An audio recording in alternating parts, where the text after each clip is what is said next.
Hello दोस्त, आप कैसे हैं? मैं उम्मीद करता हूं आप सही होंगे। फिर मैं एक नए वीडियो के साथ आपके सामने उपस्थित हुआ हूं, एक नए कोटेशन के साथ, एक नए मोटिवेशनल के साथ। और इस कोटेशन पर आप विचार करिएगा। अगर आपके अपने कुछ सुझाव हो तो अपने भी सुझाव दीजिएगा। जैसा कि हम बार बार कहते हैं कि जितने भी कोटेशन हैं वो सब मोटिवेशनल से हैं, जिसका उसे उद्देश्य टाइम मैनेजमेंट से है। और टाइम मैनेजमेंट का आधार इसलिए क्योंकि गति देना है, और गति इसलिए क्योंकि आपको अपने लक्ष्य को प्राप्त करना है, अपने आप को संतुलित करना है, अपने आप को तनाव से दूर करना है। तो आइए देखते हैं मित्र, हमारे जीवन में कुछ ऐसी घटनाएं होती हैं जिसमें हम एक भ्रम की स्थिति में रहते हैं, एक संदेह की स्थिति में रहते हैं और निर्णय नहीं ले पाते हैं कि आखिर में हमको क्या करना चाहिए। हालांकि ये जो कोटेशन लिखा है, अगर इस कोटेशन को आपको समझना है तो आप अपने महाग्रंथ महाभारत और रामायण से भी प्रेरणा लेकर आप इसमें निष्कर्ष दे सकते हैं। इसके अलावा बहुत सारे ऐसे मूवी भी बनी है कि जिससे आप प्रेरणा लेकर आप इस पर निष्कर्ष दे सकते हैं। ठीक है, तो आप निष्कर्ष बढ़िया से दे सकते हैं, लेकिन कैसे देंगे, कैसे इसका एनालिसिस करेंगे, तो आइए वो देखते हैं। देखिए लिखा क्या गया है इसमें। इस दुनिया में हर मनुष्य किसी न किसी रिश्ते में बंधा हुआ है। जी हाँ, दुनिया का हर मनुष्य किसी न किसी रिश्ते में ज़रूर बंधा हुआ है, जिसमें से एक खून का, दूसरा वैवाहिक का, तीसरा वैचारिक का। इन तीनों में सबसे अच्छा रिश्ता आपके अनुसार कौन सा है, लेकिन आप तवज्जो किसको देते हैं? जी हाँ, हर मनुष्य के सामने ये तीन रिश्ते ज़रूर आते हैं उनके लाइफ में। उनके लाइफ में ये तीन रिश्ते ज़रूर आते हैं, एक ऐसी स्थिति आती है। और ये तीन रिश्ते ऐसे हैं कि जो एक्चुअली में इंसान को सामाजिकता और असामाजिकता का फ़र्क सिखाता है। यानी कि यहाँ पर वो संक्रमण का दौर होता है जहाँ पर व्यक्ति ये सीखने का प्रयास करता है कि कौन चीज़ें सही है और कौन चीज़ें गलत है। और इसी के भ्रमजाल में वो उलझा रहता है। कुछ लोग तो उबर जाते हैं और कुछ लोग तो उलझ जाते हैं। ठीक है मित्र, देखिए हमारे जीवन में बहुत सारे ऐसे मित्र मिलते हैं, दोस्त मिलते हैं जो वैचारिक रूप से बहुत मजबूत होते हैं और बहुत कुछ कोऑपरेट करते हैं। लेकिन आसपास भी बहुत ऐसे लोग होते हैं कि जो कहीं ना कहीं हमारे लिए बहुत ज़्यादा हितकर होते हैं। उनकी सोच अच्छी होती है, लेकिन लोग उस रिश्ते को समझ नहीं पाते हैं, उस रिश्ते को समझ नहीं पाते हैं। तो इससे क्या होता है, जैसे कि वैचारिक रूप से कुछ लोग के रिश्ते तो बहुत अच्छे होते हैं, ना तो वैवाहिक रिश्ता होता है ना खून का रिश्ता होता है, लेकिन तवज्जो ज़्यादातर लोग जिस खून से जुड़े होते हैं उसको ज़्यादा देते हैं। तो कभी कभी समाज में आप ये भी देखते होंगे, कि वैवाहिक संबंध स्थापित हो जाने के बाद खून के रिश्ते को पीछे छोड़ दिया जाता है और वैवाहिक वाले रिश्ते को आगे बढ़ा दिया जाता है। और कभी कभी सिचुएशन ये आता है कि वैवाहिक संबंध वाले के भी रिश्ते को उतना ज़्यादा तवज्जो नहीं दिया जाता है, खून वाले रिश्ते को भी उतना ज़्यादा तवज्जो नहीं दिया जाता है। हमारा जिससे अच्छा विचार मिले, जो हमारे विचारों के अनुकूल हो, जो हमारे भावनाओं के अनुकूल हो, हम तवज्जो उसको देते हैं।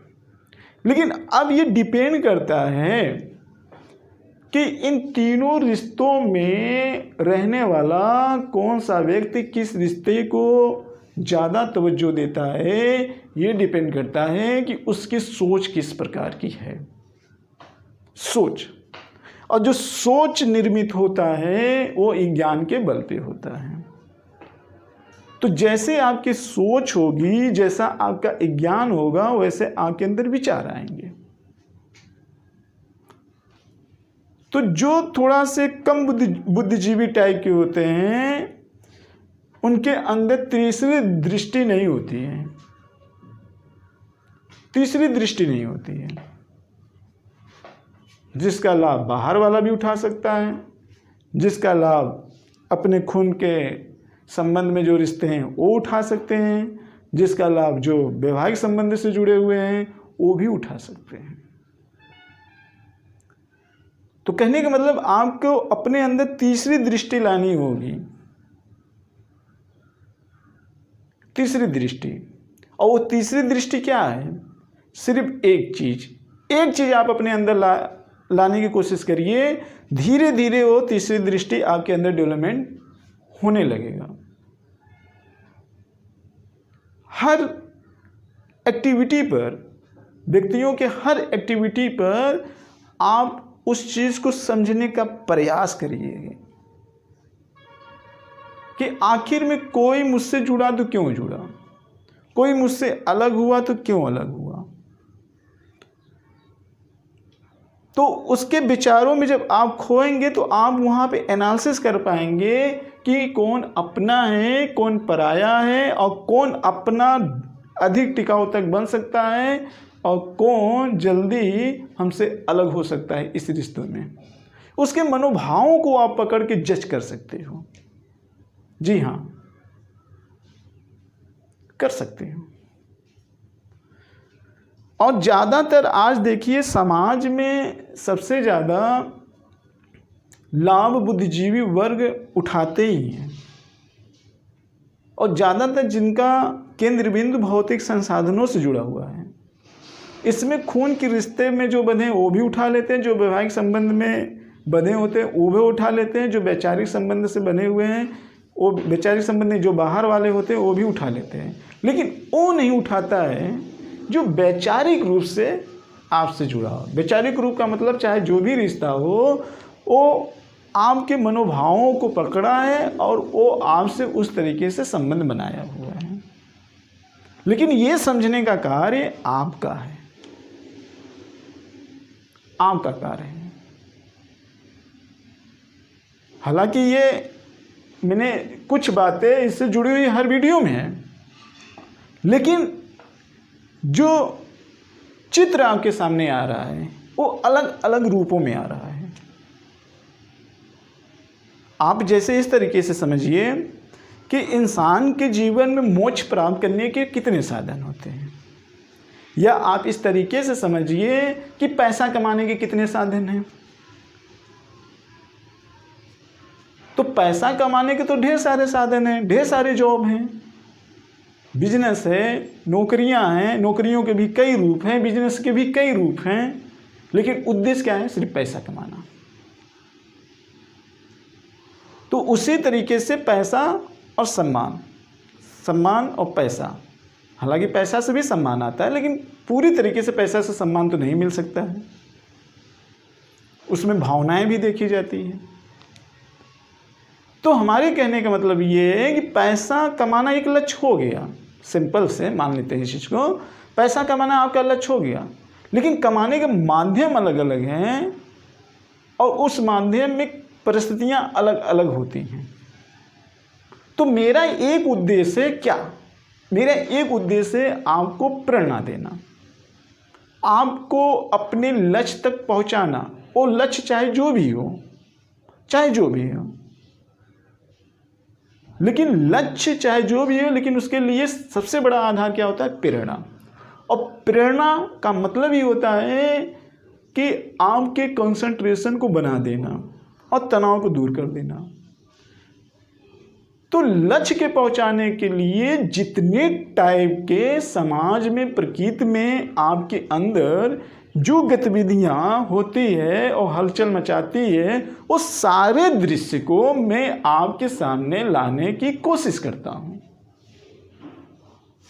अलग अलग रूपों में। लेकिन लक्ष्य क्या है? लक्ष्य ये है, मेरे वीडियो का लक्ष्य यही कि आपको कामयाब बनाना। कामयाबी का माध्यम अलग अलग हो सकता है, परिस्थितियां अलग अलग हो सकती हैं, तो वही माध्यम, उसी परिस्थितियों को हम आपके सामने शेयर करते हैं। मुझे लग रहा है मेरी बात आपको समझ में आ रही होगी कि मैं कहना क्या चाहता हूं। आप बार बार मेरे वीडियो में एक चीज सुनते होंगे, प्रेरणा, तनाव। हाँ, प्रेरणा, तनाव, लक्ष्य, ये तो तीन उद्देश्य हैं, लेकिन इन तीनों को प्राप्त करने के लिए चुनौतियां कौन कौन से आती हैं, वो दृश्य में से कैसे निकला जाए, उस पर विचार करने के लिए आपको फोकस किया जाता है। चाहे वो सामाजिक हो, चाहे वो आर्थिक हो, चाहे वो प्राकृतिक हो, चाहे वो आपके मनन अंतर्द्वंद की हो, सारे विचारों को अलग अलग दृष्टिकोण के रूप में आपके सामने प्रस्तुत किया जाता है, अलग अलग रूपों में। तो मुझे लगता है कि ये चीज़ें आपको समझ में आ गई होगी। सबसे ज़्यादा अगर मेरे अनुसार किया जाए तो सबसे ज़्यादा तवज्जो जो देना चाहिए वो वैचारिक रूप से देना चाहिए, वैचारिक रूप से देना चाहिए। कभी कभी आप देखें, जैसे बाहुबली फिल्म में देखिए, बाहुबली में अपने खून के रिश्ते साथ नहीं देते, लेकिन कडप्पा देखिए, कडप्पा वैचारिक रूप से मजबूत था और भावनात्मक रूप से जुड़ा था और साथ देता है। तो इसी तरीके से आपको बहुत सारे एग्जाम्पल देखने को मिल जाते हैं। लेकिन क्या होता है कि हमारे आंखों पे एक अंधविश्वास की सामाजिक पट्टी बंधी होती है, जिसको हम खोलने का प्रयास नहीं करते हैं, और वही चीज़ कभी कभी हमको पीछे ले जाती है। तो आप ये मत समझिएगा कि सर ये बताकर क्या हमारे रिश्ते को कमज़ोर कर, नहीं, मैं आपके रिश्ते को कमज़ोर नहीं कर रहा हूँ। मैं बस इतना कहना चाहता हूँ कि अगर आपको सही निष्कर्ष तक पहुँचना है तो आपके अंदर संशय लाना होगा, लेकिन संशय को नकारात्मक रूप से तब तक मत शो कीजिए जब तक अगला व्यक्ति दोषी न पाया जा सके और आपके सामने प्रत्यक्ष रूप से कम 3-4 प्रमाण न मिल जाए। एक बार माफ़ करो, 2 बार माफ़ करो, 3 बार माफ़ करो, प्रत्यक्ष रूप से। नकारात्मक तो उसके कई लक्षण आएंगे, लेकिन प्रत्यक्ष रूप से अगर आपको 3 बार प्रमाण मिल जाए तो मेरा मानना है कि ऐसे व्यक्ति से दूरी बना लेना चाहिए, अगर आप अपने जीवन में सफल होना चाहते हो तो दोस्त, इसी के साथ मैं इस वीडियो का समापन कर रहा हूँ। नेक्स्ट टाइम एक नए वीडियो के साथ मैं फिर आपके सामने उपस्थित होऊंगा। इसी के साथ जय भारत, जय हिंद।